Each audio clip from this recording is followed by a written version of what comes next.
두바이 개 좋습니다. 우리나라가 좀 민감하게 약간 반응하는 것 같아요. 중동발 터지면 꼭 움직이는 게 애들이 어설픈 데 가가지고 놀 필요는 없잖아요.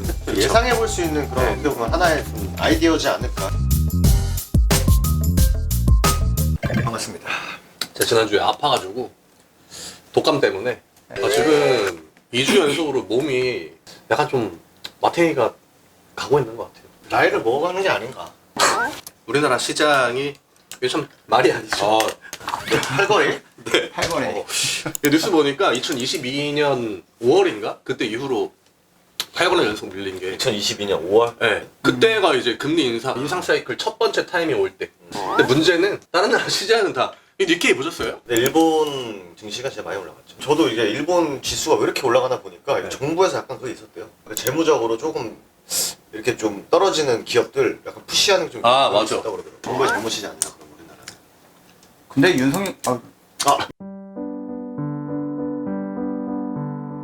제가 그래서 저번에 신혼여행 두바이 갔다가 맞아. 중동 얘기를 한번 해드린다 말씀드렸었잖아요.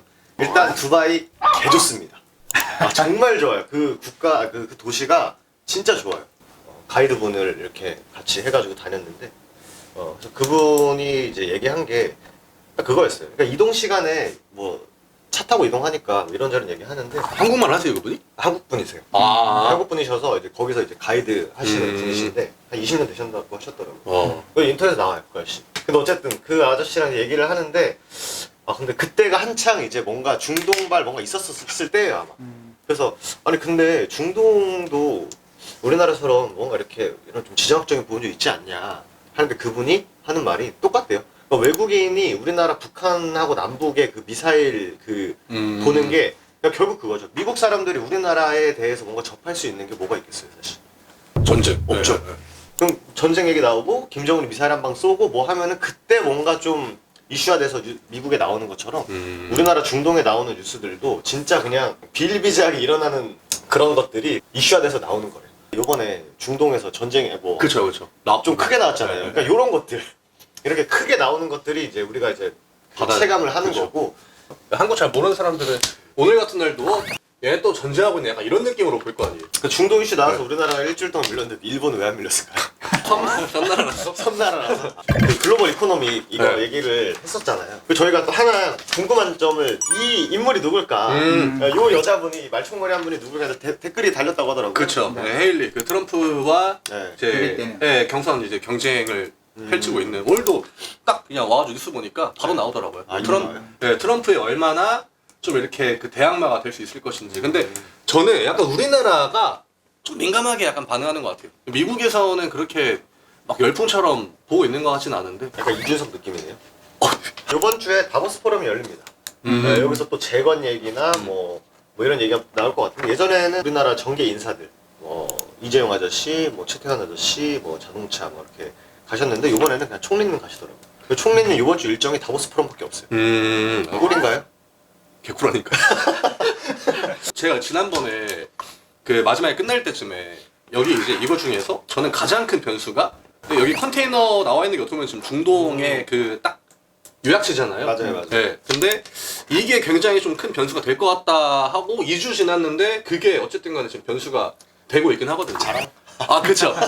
아까 다보스 포럼 그 얘기도 하셨는데 저는 여기에 중국이랑 러시아도 굉장히 많이 좀 연관이 되어 있다라고 봐요. 어쨌든 바이든이 제가 볼 때 좀 중장기적인 플랜으로 계획을 했던 게 이게 지금 얘기하면은 중동은 사실 끝도 없는데 제가 전쟁 이런 거 좋아하니까. 그렇죠. 광이죠. 네. 전쟁 광이라니. 누가 하면 히틀러인 줄 알겠네.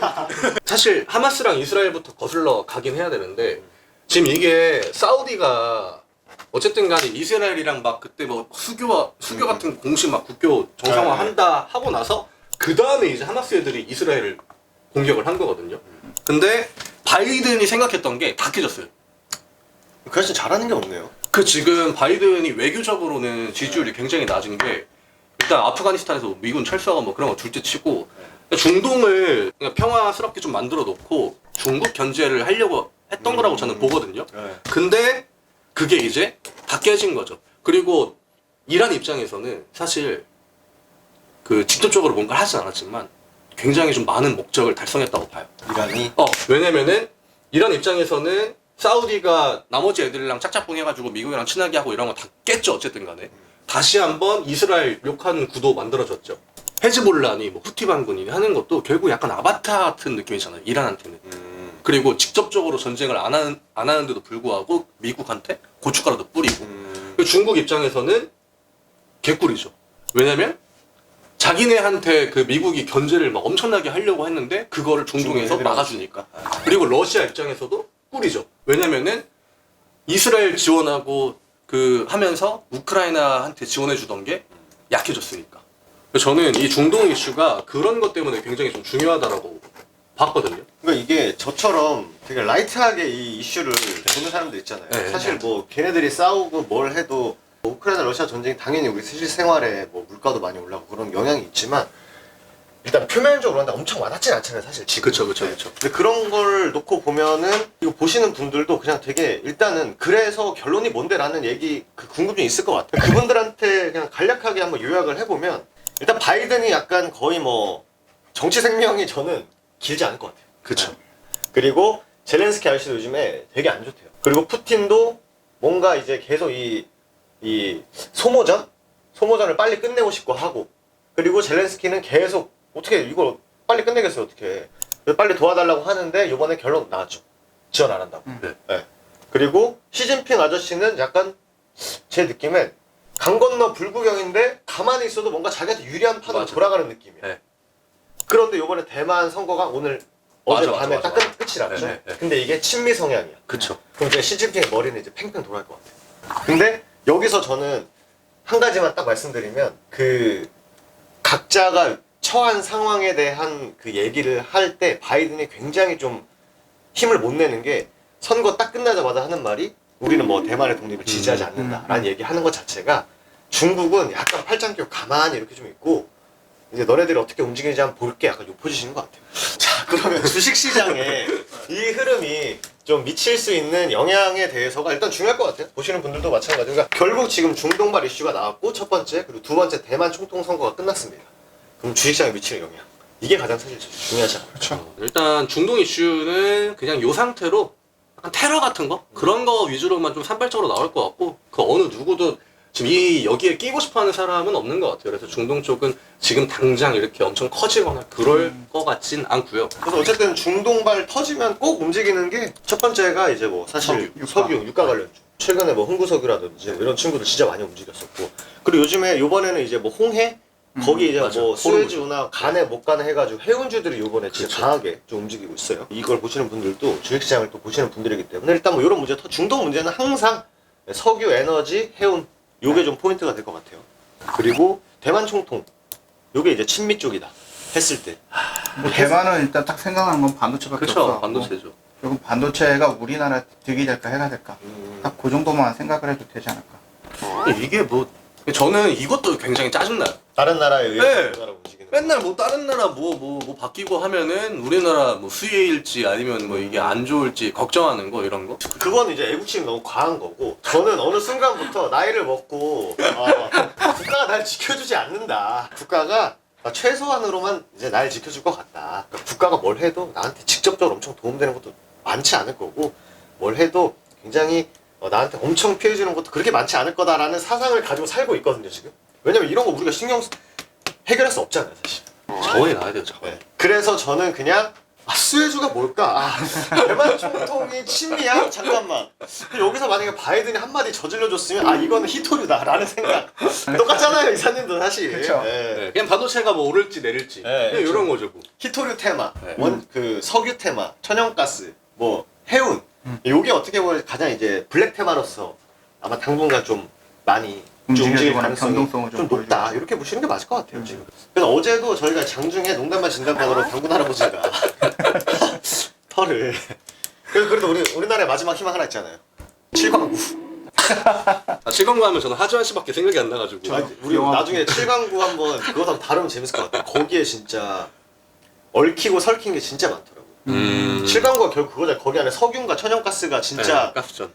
엄청나게 있는데 이게 또 역사적으로 들어가면 진짜 재밌더라고요. 저도 몰랐다가 어느 날 한번 주식시장 보고 있는데 장 끝났어요. 근데 7광고 얘기가 뉴스가 땅 아 튀어나와. 맞아, 한 번 나왔었죠. 대성산업인가요? 네. 바로 샀죠. 또 이제 장 끝나고 뉴스에 되게 예민하게 반응하는 사람입니다. 그런 다음에 사놓고 7광고를 보기 시작했어요.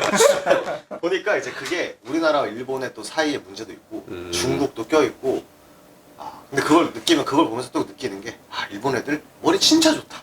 그럼 결국 저희가 이제 이걸 주제를 끌고 온 것도 뭐 세계 경제 어떻게 돌아가는 거 중요합니다. 중요한데 결국 이게 결국 우리에게 돈을 벌어다 주냐 안 그렇죠. 벌어다 주냐 이게 좀 포인트가 될 것 같은데 일단 이사님이 생각하시기에 이런 걸 우리가 봐야 되는 이유가 있을까요? 주식을 하다 보면 이제 수천 종목이 있잖아요. 네. 저희가 이런 거를 딱 집중하지 않고 애매한 데서 놀 수도 있거든요. BTS 군대가 있는데 하이브 주가가 어떻게 되느냐. 지금 중동에서 전쟁이 일어나고 있고요. 대만에서 뭐 이거 선거도 하고 있는데 좀 시장에서 관심을 받아야 되는 그 섹터 내에서 놀아야 되는 부분이지 괜히 이 어설픈 데 가가지고 놀 필요는 없잖아요. 뭐 예를 들어서 애플이 이번에 뭐 VR 기기를 그렇죠. 출시를 하면 주식 안 하는 사람들은 우와 저거 뭐야? 저거 얼마야? 약간 요게 포인트인데 주식하는 사람들은 VR 기기, XR 기기 나온다고? 그럼 수혜주가 뭐지? 메타버스? 네, 약간 이런 쪽으로 좀 결부시킬 주식하는 사람들 거의 다 그렇잖아요, 사실. 그렇죠. 네, 그런 것들이 하나의 어떻게 보면은 투자의 아이디어지 않을까? 우리나라 시장은 특히 이런 거를 저는 더 잘 챙겨야 된다고 생각해요. 왜냐면 아까 얘기했던 것처럼 진짜 별것도 아닌 거. 저희가 이거를 1월, 그러니까 1일 딱 그냥 새해 바뀔 때 요걸 딱 뽑아가지고 이야기를 시작했잖아요. 맞아요. 근데 결국 지금 얘기하고 있는 것도 대만 총통 선거 누가 됐는지 그 야. 얘기하고. 주제 선정이 진짜 네. 오졌네. 그리고 지난주에 저희가 이제 해운주 뭐 중동 얘기 중요할 것 같다 했는데 한 주 동안 중동 이슈 계속 나왔죠. 금요일날 흥하요 상한가가 버렸어요. 그러니까요. 역시 대단하다. 네. 이런 것들이 우리나라는 특히나 테마 시장도 강하고 이 눈치 봐야 되고 저 눈치 봐야 되고 중국 하면은 또 악재고 일본에 뭐 하면 악재고 미국이 뭐 하면 악재. 그러니까 이런 시장에 참여하고 있는 한 사람으로서 이런 이슈들은 못해도 일정이나 변수 같은 거 미리 좀 예상을 좀 하고 시나리오를 여러 가지 세우고 이렇게 하는 게 투자에는 많은 도움이 될 것 같아요. 결국 이게 돈의 흐름을 우리가 추적해 볼 수 있는 그쵸. 예상해 볼 수 있는 그런 네. 어떻게 보면 하나의 좀 아이디어지 않을까 해서 저희가 뭐 중동 얘기하고 싸우고 자시고 해도 결국 우리가 포인트로 하는 거는 중동 얘기 나오면 석유 관련주, 에너지 그쵸. 관련주, 네. 뭐 해운 관련주, 뭐 케이프타운으로 돌아가네 이런 거 하면 다 해운주잖아요.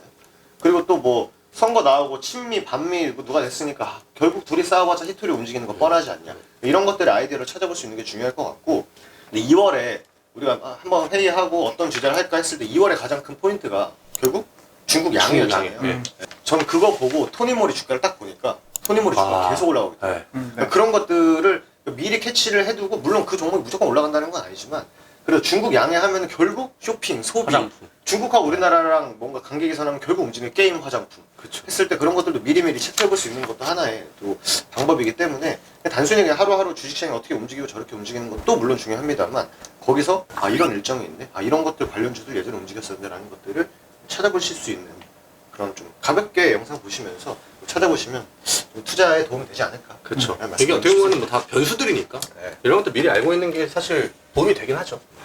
빨리 저녁 먹어요. 고생하셨습니다.